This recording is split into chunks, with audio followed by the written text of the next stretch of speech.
Timmy Joe reviews anything. Reviewing computer parts on YouTube. That's Woo! Gotta be pumped on that, right, Will? Computer parts! Woo! Oh yeah. What's going on, people? My name's Timmy Joe, making videos about Windows Vista on the internet. And today on the program, why Windows Vista? Why am I so, lackadaisical with this CD case? Well, my goodness, it's been a long road to try and get this video done. In fact, I had started this whole supposed to be easy video yesterday on a PC my brother-in-law gave me, a computer destined for the recycle or junk center. And I thought it would be a quick, let's see what it can run in 2019 video. It has been quite a journey. And I needed a little, quick video because I've been working on this 3D printer project where is it? There it is. 3D printer. I've been trying to get that working for the better part of 2 days, and it just can't ever work. And why a 3D printer? Well, I want to actually build a computer case from scratch using metal and plastic, and I thought that would be a cool tool. Someone offered to me for review. It's just been a whole nightmare with that thing. So it was like a little easy video. Some crappy, destined for the junker computer that my sister's husband gave me. Let's do it. And oh my God. So real quick, we'll run through what happened. I get this computer, and I mean, look at it. It is just a thing of gold, a thing of beauty. And, my brother-in-law says, this thing boots into Vista. It's a good old computer. Just, I'm like, why don't you sell it? Well, Vista, of course, no one on Facebook market group's going to want this all the hardware. Makes sense. Okay, I'll take it. And my wife loves how I'll just take anyone's computer recycling junk. So I started looking at the specs. I wanted to kind of guess what the specs were, turn it on. But then there's a Pentium D sticker on the outside, which doesn't really correlate. So I open it up, and there she blows. There it is. It is actually a socket 775 motherboard with a Pentium dual core, a Pentium D E2200 with 2 gigs of DDR2 RAM installed in single channel. Well, why would it be single channel if there's 2 DIMM slots? Because that was a thing. Just getting a motherboard with single channel, apparently, still then. It has a PCIe slot, which is good, and it had a video card installed. Actually a pretty neat little video card, but definitely not a powerhouse. And he said this was his old gaming computer. Oh my God. But this is over 10 years old at this point. So I've had to do a little bit of modding, a little bit of shaking and shaking, and here we are. The thing runs semi-quietly. Everything's working. Thermal paste's been replaced because I think one of these hangers was actually off, and after a couple hours of using the PC, I'm like, why is it running just so loud and so hot? And I look it's running at 80 degrees, and I was at the desktop. So I realized, I had to put some thermal paste in this, click this back in, change the fan on here because it was so loud, and Bob's your uncle, the computer's up and running.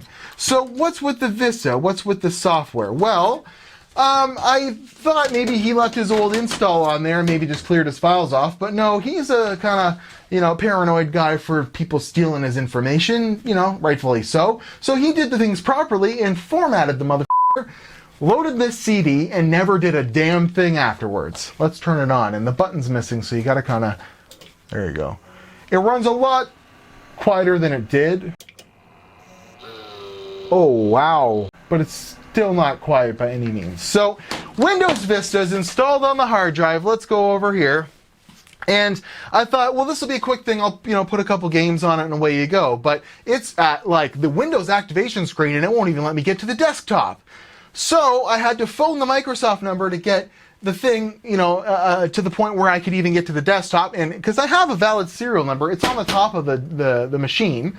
And I don't have any network connectivity because the driver for the Ethernet's not jiving with anything that Windows installed with it. So I finally call the number, put the activation code in. I get to a Windows desktop environment. I can't find any drivers for the onboard NIC. There's a secondary sound blaster installed for some reason, even though there is onboard audio. I thought maybe the audio wasn't working. And I actually had to run downstairs to go to my garage to look for an old PCI network card so I could at least get this thing on the internet, because I figured Windows Update, lo and behold, might find the proper drivers for everything. And it actually did. It found the sound driver and the Ethernet driver, so I could then take the external or the extra PCI, the actual PCI network adapter out of there and start working on things. And then I go to install the graphics driver, and it needs Surface Pack 1 at least to install the Nvidia driver. So that was, I might as well install Surface Pack 2 as well, so that was another couple hours. So all in, to get to where we are, to install some games, which was no easy task, as I'll explain in a second as well. I'm like 4 hours into this, 5 hours into this, into a video that I thought would just be like a quick filler video, so appreciate it. God damn it. So, Pentium D inside. And if you'll remember, I just did a, last time Intel was losing to AMD video, and I was using a Pentium D, which is kind of the same thing, but not really. Because this is Conroe, this is a different manufacturing process and stuff like that. But this is a dual-core Pentium, and I'd akin it to, these days, if you were to go out and buy like a G4400 or whatever the equivalent to that is in like the Intel space, a really cheap processor, as well as a really cheap GPU, because it has that Nvidia 9500 GT. That would be like the GT 610, 710, maybe, today's day and age, GT 1030, although that is a much more capable graphics card. But it has 1 gig of VRAM. This thing's got 2 gigs of RAM. The system would have been all right. Wouldn't have been a gaming computer, but it would have been a gaming capable budget ass computer back in like 2008. So I get where he was coming from with this, and I get why it has Windows Vista 32-bit basic on it, because if you're buying that cheap of parts, you're buying that cheap an operating system, and this would have been the cheapest one available at the time. Real quick, we'll talk about Cinebench. So I picked to run Cinebench 9.5, and we looked at this in that $1,000 Pentium D video. If we go ahead and render the multi-core test, it actually runs fairly fast for this level of CPU. It actually surprised me. So while it's running, I'll pop over back to here, and we'll see here. I talk and say what the score I get is. It's 762. And I'm getting a 700, I've even seen 730. So 700, 730 in Cinebench 9.5 on that $1,000 CPU from 2006. And this is just a couple years later, and I'm getting 872. So over 100 points better. And then we'll open up Heaven Benchmark, and we'll run it at 720p, just for the heck of it. Well, this is the definition of a potato. So we're at 17 frames a second. And watch what happens. You can actually overclock the graphics chip to 670, 680. I actually could max it out, but I started to see some artifacting. And there's no power slider here or anything. And I can max that memory clock up to 520. And watch the FPS jump up when I click this. Ooh, we instantly got like 5 to 7 more FPS by overclocking that little bastard. One last little tidbit of information. So I have Steam installed here, but if you'll see up here, Steam will stop running on Windows Vista in 0 days. And that 0-day counter actually happened at the beginning of this year, in January of 2019. So when you install Steam from steampower.com, it doesn't run. It brings up a DLL doesn't work error. It'll install, which is kind of silly that it doesn't say like your operating system isn't supported, because it kind of might tweak you. Now I knew XP support was going for Steam. I did not know it was going for Vista. So this was new information to me, which kind of made me sad, because that's how the majority of the games I'm going to find. Like, I have a very old Steam library, and I like the idea of just loading Steam up, double-clicking some things, walking away, coming back, and we could see if those games work. So I literally had to do some research, and it was possible in Vista to grab the November release of Steam and copy and paste files, DLLs, over into your Steam directory, and then it will work. Okay, for how long, I don't know, and there's definitely some errors and some things aren't going to work properly while you do it, but for now it lets you install games and play them from Steam. So you can, I'll leave a link in the description if you need to do this. You can go ahead and download this November release and copy all the DLLs, the bin files, the config files over, and copy them over in a new install of Steam, and with a little tweaking you can get it to work on Vista and apparently XP. So things aren't going to look that great for gaming. So I think it's about time we load up some games and see what we can do in 2019 on Windows Vista and a Pentium dual core with 2 gigs of RAM. If your brother-in-law gives you his budget gaming computer that he hasn't upgraded in 10 years, what kind of games can you play with it in 2019? Okay, original Far Cry from 2004. This is some pretty budget hardware, but from 4 years later. And we're in a dual core, you know, and in a pretty decent video card considering what the like 7000 and 5000 series video cards look like from Nvidia, you know, just 4 years prior. So I have this running at 1080p max settings, and it does not do bad at all. We see here 60 frames a second. When we get down into the vegetation here, it gets a lot lower. I've actually had to lower the overclock. I was playing this in another take and it crashed out because I think my video card overclock was too high, but we're running at 60 frames a second. This is running really, really well considering you know, the resolution I'm running at and everything. So, oh, here comes a guy. This is hard to play because of how close I am. Oh, I'll just shoot him right in the chest. How close to the monitor I am. Jesus Christ. But this is running beautifully so far. Shoot in the chest with my deagle. Right in the chest. Where's the fishing guy? Can we shoot that? Let's make a fireball. Oh, wow. I blew the hell out of that thing. Get the binoculars going. How do you use the binoculars? You press B and you zoom in with the scroll wheel. Oh, you can even listen to them. That's the cowboy guy. He's all super mad at stuff. But yeah, this isn't looking so bad. So let's move on to something a little bit more challenging. Okay, so here we are. Half-Life 2, Alyx Vance. This is a game from 2004. However, we're playing episode 2, which was updated to look a lot better than its original up in 2007. And by default, it loaded 1600 by 900 and pretty much high details. So it gets a pretty decent, you know, 45 to 70 frames a second, depending on what you're doing. But that's pretty much one of the hardest things to render in the game, is the Citadel blowing up like that. And it's getting 50 frames a second. So, you know what? For a budget system, you know, released at the time of this game's release, you know, not bad at all. Not a bad showing. Kind of, you know, like if you were to, you know, try and play, I don't know, Counter-Strike Go on, you know, a Pentium with a GT 1030. It would probably play pretty decently. So how's it going, Alyx Vance? I think we can find something a little bit harder to run than this game. But look, why don't you just let me look at you, you beautiful girl? Yeah, you're trapped. Don't run away from me. Don't run away from me. Get in the rocks. Yeah. Now let me jiggle my gravity gun in your face. Yeah, look at it. Look at it. Anyways, let's move on to a harder game, because this is doing pretty good so far. See this? We're playing Crysis, okay? And options and system settings, graphics, 720p, okay? And yeah, it's on low settings, but that's what low settings are for, right?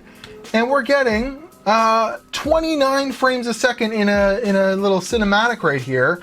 And I'm super impressed. I know this is hardware from 2007, but it's very budget hardware from 2007 when this game came out.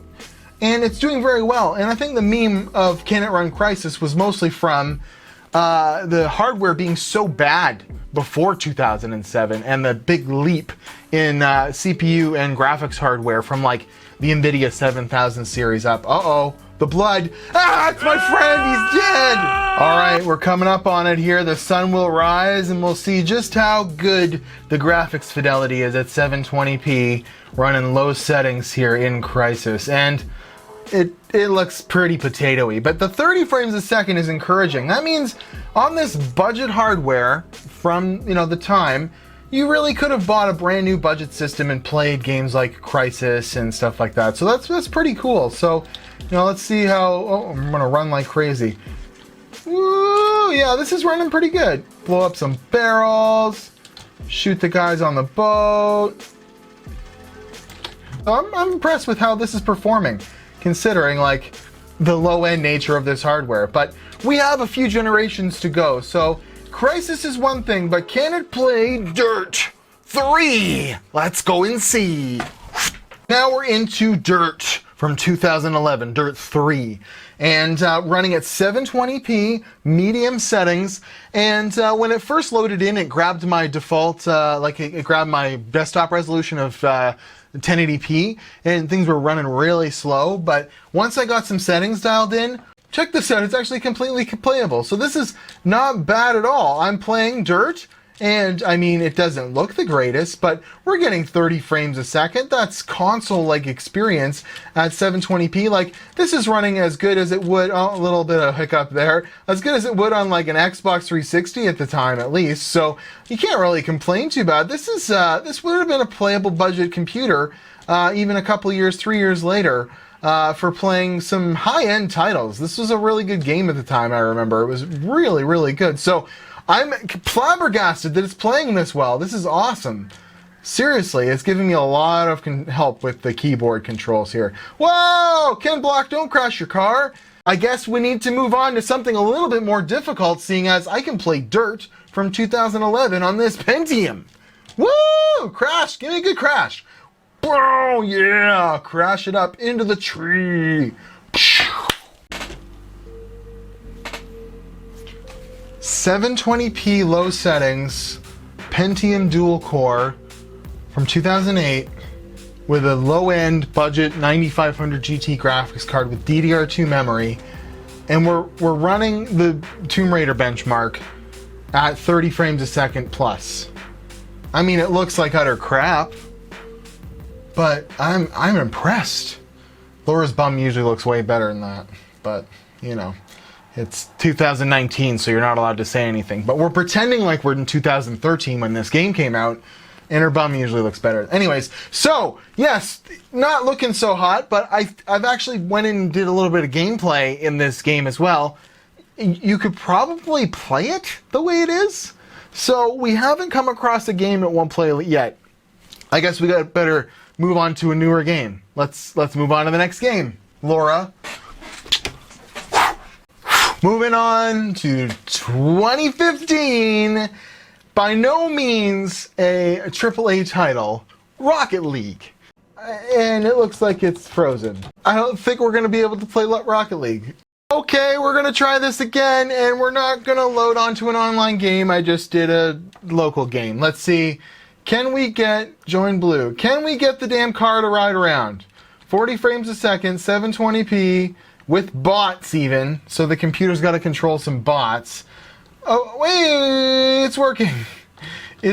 Oh, goodness, it is so damn laggy. The 2 gigs of RAM is the obvious problem here. And, you know, there's no loading to a page file. There's no SSD here, you know, without a huge lag. So as soon as we hit that VRAM limit, or that regular RAM limit and the VRAM limit, just everything goes to absolute garbage, and that's why we're having that huge stop every 5 seconds here. We're getting up near the complete limit of what could be done with this system without doing at least some sort of upgrades. Like, I could go and find 2 sticks in my drawer of DDR2 and update this thing. I just wanted to see, can I score? Can I score? Timmy Joe scores! Yeah, so we got 1 game left. I'd like to see if we can play this game. Let's just get to it. Load it up, Timmy Joe. Can you play Counter-Strike Source from 2019 on a budget computer with budget specs from 2008? No.